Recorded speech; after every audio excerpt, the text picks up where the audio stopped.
Last year we ran a boat test that turned out to be quite a surprise. At least it was for me.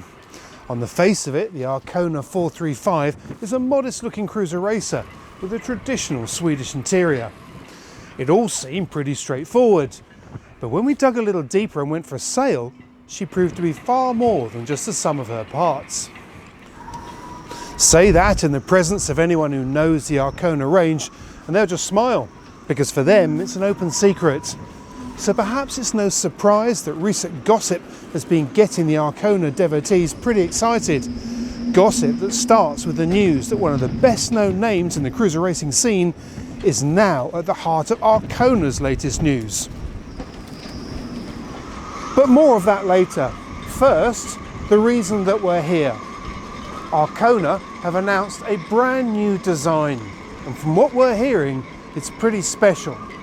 So, to find out more, we're going to hook up with the head man in Sweden, Arcona's CEO Urban Lagnéus, to find out a bit more.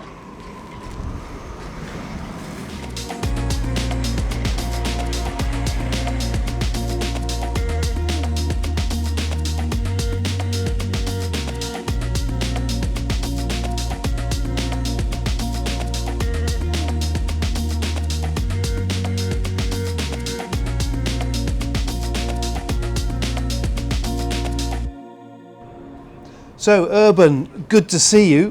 First of all, set the scene for us. Tell us where you are. I am at the yard in Uddevalla where Arcona build their large boats. It's just 1 hour from Gothenburg, so it's 1 hour ride from the airport to come here, and you're out in the nature and the beautiful sailing archipelago.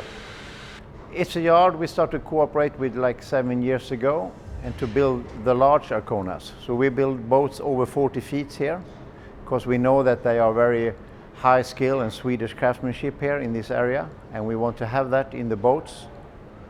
We can produce like 22 boats in the yard but we try now to get even more area so we can build more boats. Tell us a bit about the boat that's behind you, Urban. I'm standing in front of an Arcona 435. That was the boat that was Boat of the Year 2019, but this is the first Mark II.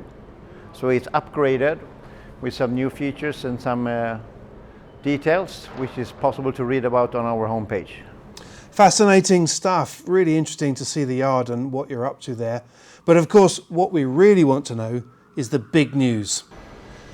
We're going to build the next boat in Uddevalla, and here we do the largest boat. So the next one will be a new step up to 50 feet. So it's an Arcona 50. It will be our new flagship, and with our new cooperation with Mr. Jeppesen, who have a company together with Jeppesen Pons, will help us with the design, and it's a fantastic cooperation for us. Well, she's a beautiful looking boat, that's for sure. But tell us a bit about the concept.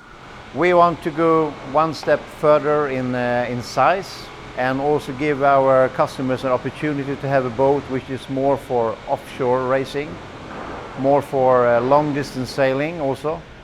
So it's an upgrade in convenience and sailing in long distance sailing.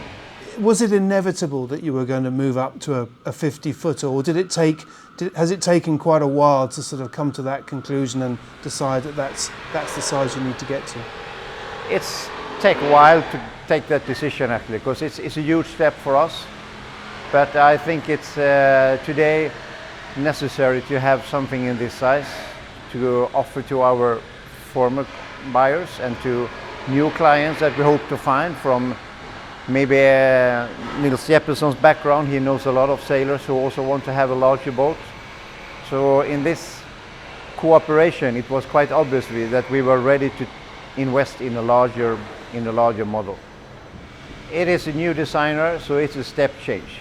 And with this size, we do believe that people are more for offshore sailing than sailing in the archipelago in Sweden, which will be possible with the boat, for sure.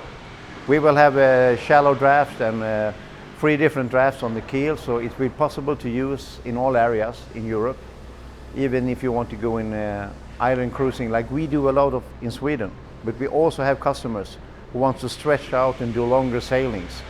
So in that perspective, this boat is more for offshore sailing, yes. We've seen in the racing scene that short-handed sailing has become really very popular and increasingly popular over the years. And of course in blue water cruising, short-handed sailing is often the way that people sail anyway. But this is a big boat, it's a 50-footer. Is she set up for short-handed sailing? Yes, the whole idea is a typical Arcona idea. It should be easy to handle, easy to sail. So it's the same thing with this boat. You should be able to run it with 2 persons on board, absolutely. So tell us a bit about the time frame. When can we expect to see the Arcona 50 on the water? Our time frame on the 50 is to start build it here in Uddevalla in September, and hopefully we will be out sailing with it ourselves in January, February. And we hope to build 2 boats to deliver before midsummer next year. So it will be in the water spring next year. Now you mentioned earlier on Niels Jeppesen. Now many people will know him from another yard, not that far away from you. Tell us about his involvement in this new design. Yeah, let's say like this, for me it's very exciting because I worked 18 years for Christoph Rassi, which is maybe the famous boat builder in Sweden, and now to work and cooperate with Niels, who is a famous Danish boat builder. It's a fantastic opportunity. Niels also understands performance, which is important for Arcona. So his background is really performance and cruising together, which we also want to achieve. So he's a perfect match for us. We talk the same language about boats. Swedish and Danish, you know, we don't understand each other so very well, but in both words we understand each other very well. Thanks very much indeed. It's fascinating stuff. She's a beautiful looking boat. Can't wait to see her on the water. Thanks very much for talking us through, and good luck. Thank you, and you're most welcome whenever you want to the yard. Everybody's welcome here. So now we know a brand new 50-footer's on its way, the new flagship for the Arcona range. Well, I'm delighted to say that the 2 people who are responsible for doing that design are with us today. Niels Jeppesen and Ariadna Pons, welcome. Thank you very much for joining us. Now, Urban talked about this boat being not just an evolution of an existing range, but he described it as being quite a step change. The hull design is a little bit different to the present Arcona range, but that's mainly because this is a 50-footer. So this is not mainly targeted for sailing around in Scandinavia. It's mainly targeted for the international market. One of the things that I noticed just stepping out from the boat a bit more is that I think I'm right in saying this is the first Arcona with twin rudders. So when you have these very powerful sterns are good for giving hull stability, and it's also very good for giving interior volume and space on deck.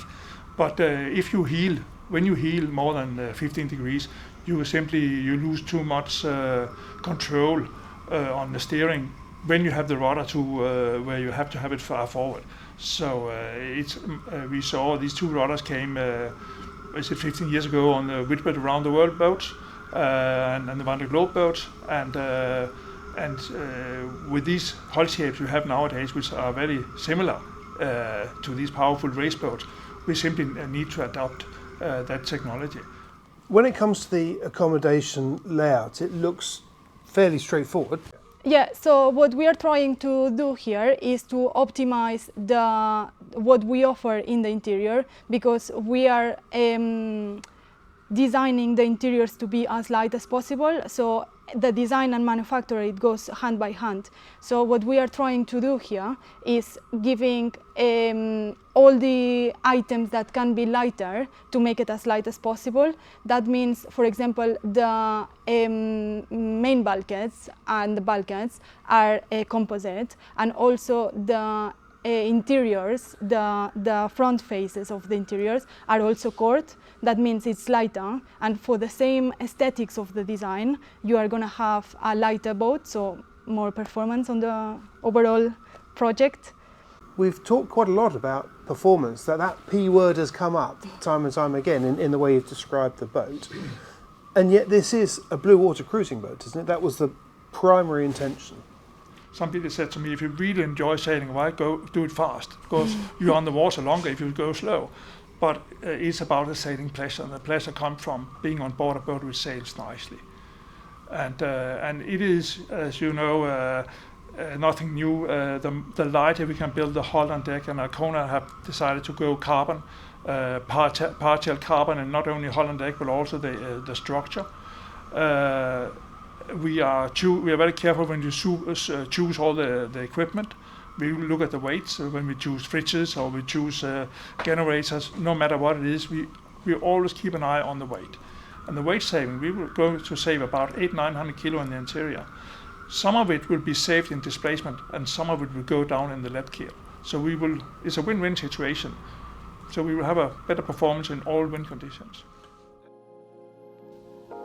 So while the Arcona 435 may have come as a surprise to me on that boat test last year, to hear Urban and Niels introduce their new flagship by starting with a performance was perhaps only to be expected.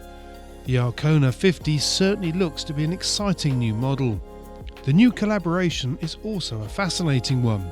Combining Urban Lagnéus' long experience in producing high-quality blue water cruisers with Niels Jeppesen's impressive track record in performance is surely a potent mix. This, along with a high quality of build and a sharp focus on both the weight and the detail throughout, are among their self-proclaimed goals for a design that sets out to be as capable on the racecourse as she is comfortable sailing short-handed on passage. You can find out more about the detail above and below decks, along with the thinking that lies behind it, by heading to their website.